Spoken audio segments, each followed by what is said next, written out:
Name plate आदेश पर supreme रोक। 3 राज्यों की सरकारों को एचसी ने नोटिस जारी करते हुए लगाई अंतरिम रोक।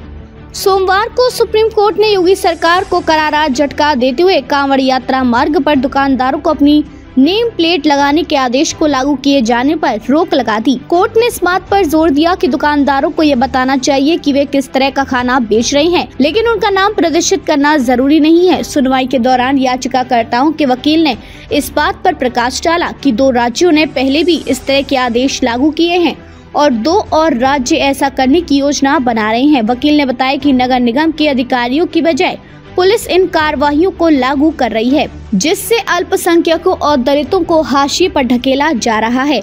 उन्होंने सबसे पहले मुजफ्फरनगर पुलिस का आदेश पढ़ा, जिसके बाद जस्टिस ऋषिकेश रॉय ने पूछा कि ये आधिकारिक आदेश है या प्रेस रिलीज। वकील ने यह स्पष्ट किया है कि वे एक प्रेस रिलीज पढ़ रहे थे, जिसमें कहा गया था कि पहले भी कांवड़ यात्रियों को अनुचित खाना दिया गया था, जिसके कारण विक्रेता का नाम प्रदर्शित करना जरूरी था। उन्होंने सवाल उठाया कि जब यह बताना पर्याप्त हो कि खाना शाकाहारी है, शुद्ध शाकाहारी है या जैन, तो विक्रेता का नाम प्रदर्शित करना जरूरी है। निर्देश स्वैच्छिक या अनिवार्य? न्यायमूर्ति रॉय ने बताया कि निर्देश को स्वैच्छिक बताया गया था। जवाब में याचिकाकर्ता के वकील अभिषेक मनु सिंघवी ने कहा कि यह अनिवार्य था। वकील सीओ सिंह ने तर्क दिया कि पुलिस के पास ऐसे उपायों को लागू करने का कोई कानूनी अधिकार नहीं है। उन्होंने कहा कि हरिद्वार पुलिस के आदेश में कठोर कार्रवाई का उल्लेख किया गया है। उन्होंने इस बात पर जोर दिया कि इस निर्देश ने मार्ग के हजारों किलोमीटर के क्षेत्र में आजीविका को प्रभावित किया है। सिंघवी ने कहा कि दुकानदारों और कर्मचारियों को अपना नाम प्रदर्शित करना आवश्यक था। इसे पहचान के आधार पर बहिष्कार कहा।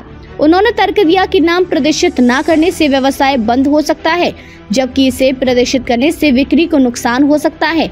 न्यायमूर्ति भट्टी ने इस मुद्दे को बढ़ा चढ़ाकर पेश करने के खिलाफ चेतावनी देते हुए कहा कि आदेश जारी करने से पहले तीर्थयात्रियों की सुरक्षा पर विचार किया जाना चाहिए था। क्या बोले सिंघवी? सिंघवी ने कहा कि मुस्लिम, ईसाई और बौद्ध पारंपरिक रूप से कांवड़ तीर्थयात्रियों की सेवा करते रहे हैं।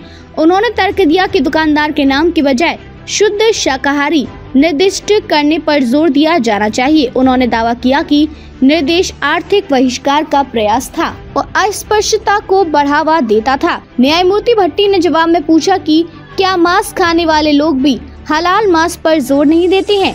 सीओ सिंह ने बताया कि उज्जैन में दुकानदारों को भी इस तरह का निर्देश जारी किया गया था। न्यायमूर्ति रॉय ने सवाल किया कि क्या कांवड़िए किसी खास समुदाय के विक्रेताओं से भोजन या किसी खास समुदाय द्वारा उगाए गए अनाज की उम्मीद कर सकते हैं। सिंघवी ने पुष्टि की है कि यह उनका तर्क था। न्यायमूर्ति भट्टी की निजी पसंद। न्यायमूर्ति भट्टी ने केरल में एक मुस्लिम शाकाहारी रेस्तरां में भोजन करना पसंद करने के बारे में एक निजी किस्सा साझा किया, क्योंकि वहां साफ सफाई थी।